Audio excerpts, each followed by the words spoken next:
On the vast golden plains of the African savanna, life was a vibrant dance of survival and celebration. The sun kissed the land each morning, and the animals thrived in harmony. Lions roared in the distance, giraffes grazed on tall trees, and herds of zebras painted stripes across the horizon.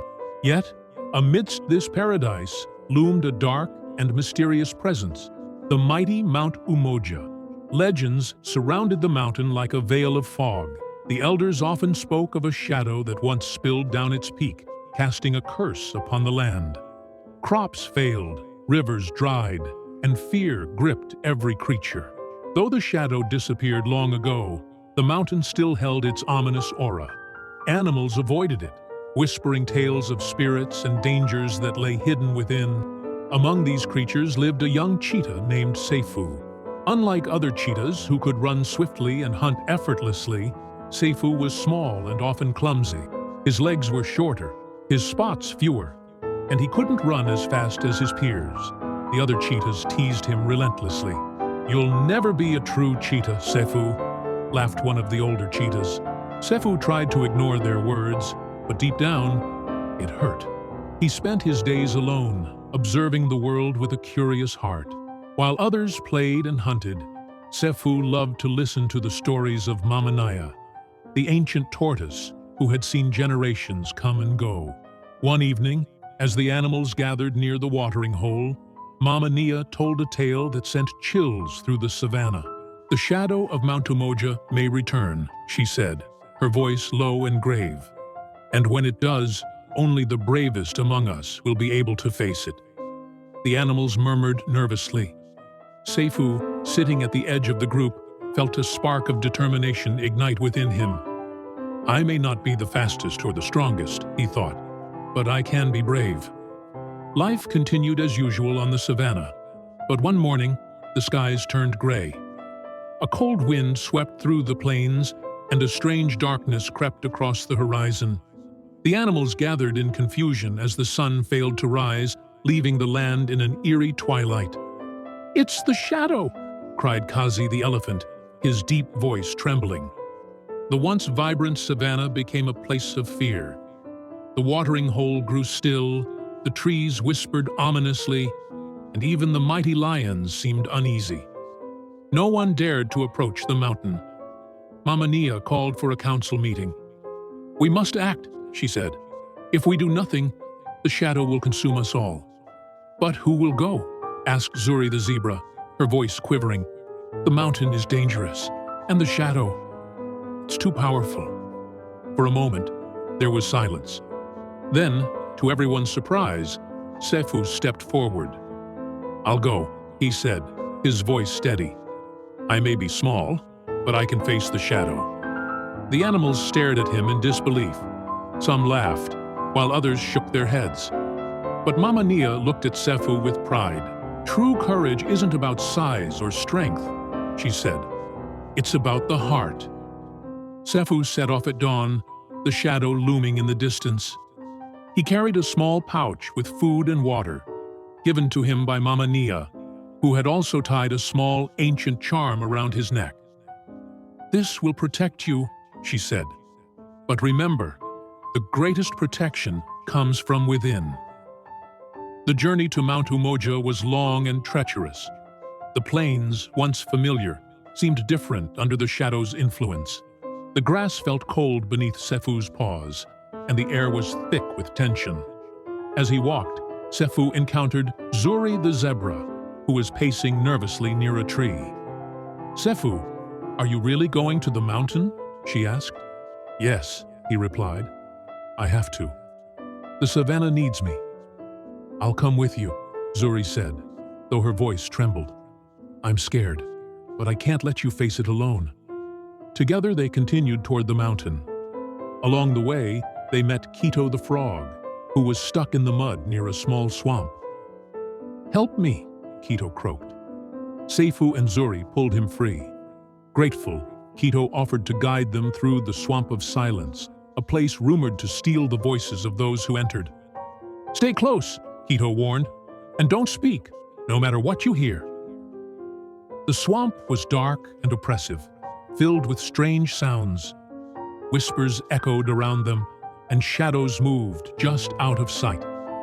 Sefu felt fear creep into his heart, but kept moving forward. With Kito's guidance, they emerged safely on the other side. Beyond the swamp lay the dark forest of echoes. The trees were tall and twisted, their branches forming eerie shapes. The air was heavy with the scent of moss and decay. "This forest is alive," Kito whispered. "It will try to trick you. Stay strong." As they ventured deeper, the forest began to whisper.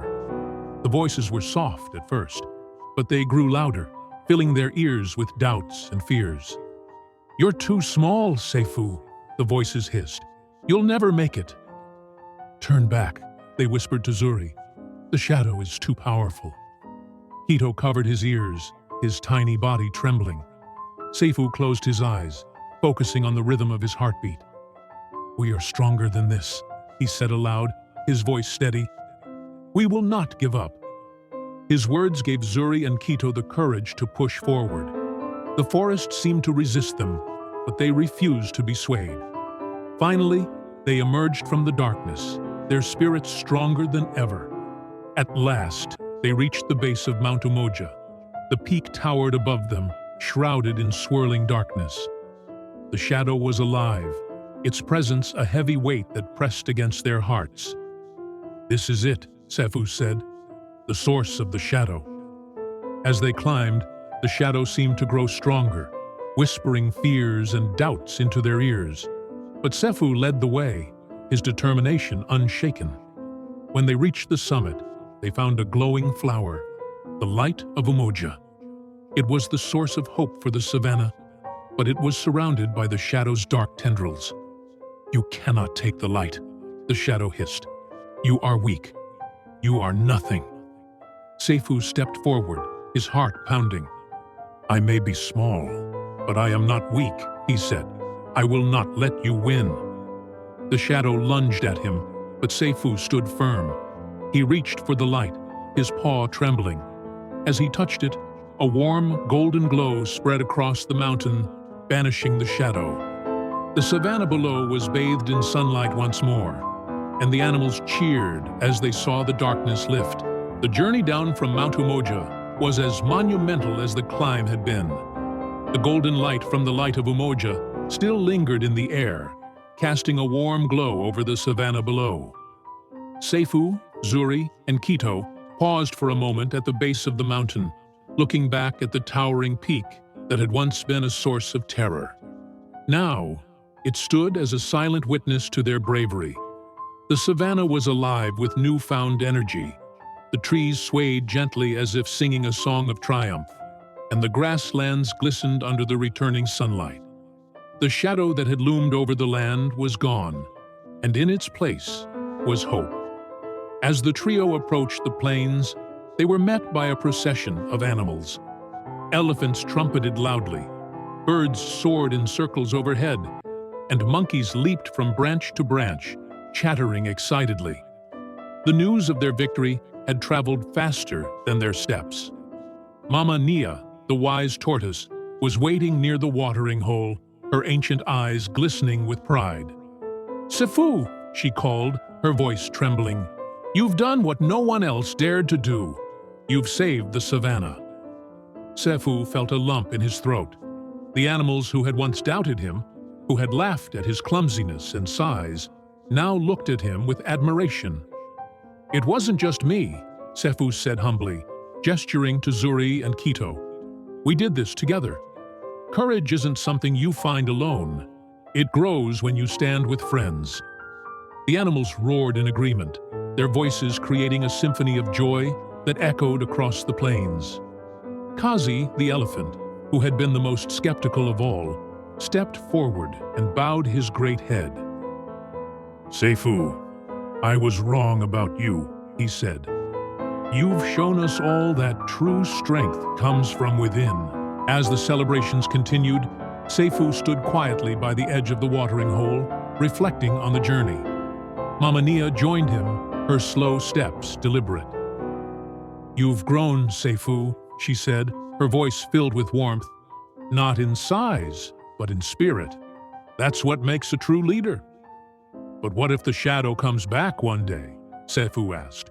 What if we face darkness again? Mama Nia smiled. The shadow may return, but now the savannah knows how to fight it. The courage you've shown will inspire generations. You've planted a seed of bravery that will grow in every heart. Zuri and Kito joined them, their faces glowing with pride. Sefu, you've taught us all something valuable, Zuri said. Fear doesn't have to hold us back. It can push us to be braver. Kito, always the lively one, added, and sometimes it's the smallest of us who make the biggest difference. Life on the savannah returned to normal, but for Sefu, nothing was the same. The cheetahs who once mocked him now respected him. They watched as he ran, not the fastest, but with a determination that was unmatched. One day, the eldest cheetah approached him. Sefu, would you teach the younger ones how to be brave? She asked. They look up to you now. Sefu's heart swelled with pride. I'd be honored, he said. As days turned into weeks, Sefu became a mentor to the younger cheetahs. He taught them that speed and strength were important, but they weren't everything. Courage is like a flame, he explained during one of his lessons. It needs care and fuel to grow, but once it's strong, it can light up the darkest places. Zuri, too, found her voice after their journey. Once hesitant and fearful, she now led her herd of zebras with confidence. She introduced new ways to stay united and protect themselves from predators. The strength of the herd lies in its unity, she often said. When we stand together, nothing can break us. Her herd thrived under her leadership, and other animals began to admire her wisdom. Zuri, you've become a leader like no other, Mama Nia told her one evening. Your bravery will inspire not just your herd, but all of us. Kito, the little frog, became somewhat of a legend. He told stories of their journey to anyone who would listen, often embellishing the details to make them even more exciting. And then the shadow tried to grab me, he would exclaim dramatically, but I leapt so high it couldn't catch me. The animals laughed and cheered, but they also learned from Kito's tales. He reminded them that even the smallest creatures had a role to play in the savannah's survival. Kito, Sefu said one day, you've turned our journey into a story that will never be forgotten. Kito grinned. Every hero needs a storyteller, right? As time passed, the savannah flourished under the light of Umoja. The animals planted trees and built shelters, creating a haven of peace and prosperity. The mountain, once feared, became a symbol of resilience. The animals often gathered at its base to share stories of bravery and unity. Mama Nia, though slower than ever, continued to guide the savannah with her wisdom. The shadow taught us an important lesson, she said, that even in the darkest times, light can be found if we're brave enough to look for it. One evening, as the sun set in a blaze of orange and red, Sefu sat alone, gazing at the horizon. His journey had changed him, but he still felt the same small cheetah inside. Was I really a hero? He wondered aloud. You were more than that, Mama Nia's voice answered from behind him. You were a spark that lit a fire of hope. Sefu smiled. He realized that being a hero wasn't about recognition. It was about making a difference. The story of Sefu, Zuri, and Kito became a legend passed down through generations. It taught the animals of the savannah, and anyone who heard it, that bravery isn't the absence of fear, but the willingness to face it. Strength lies not in size, but in determination. True leaders inspire others to find their own courage. From that day forward, every creature in the savannah, big or small, knew they had the power to make a difference. And as the sun rose each morning, it cast its golden light on a land filled with hope, unity, and unshakable bravery.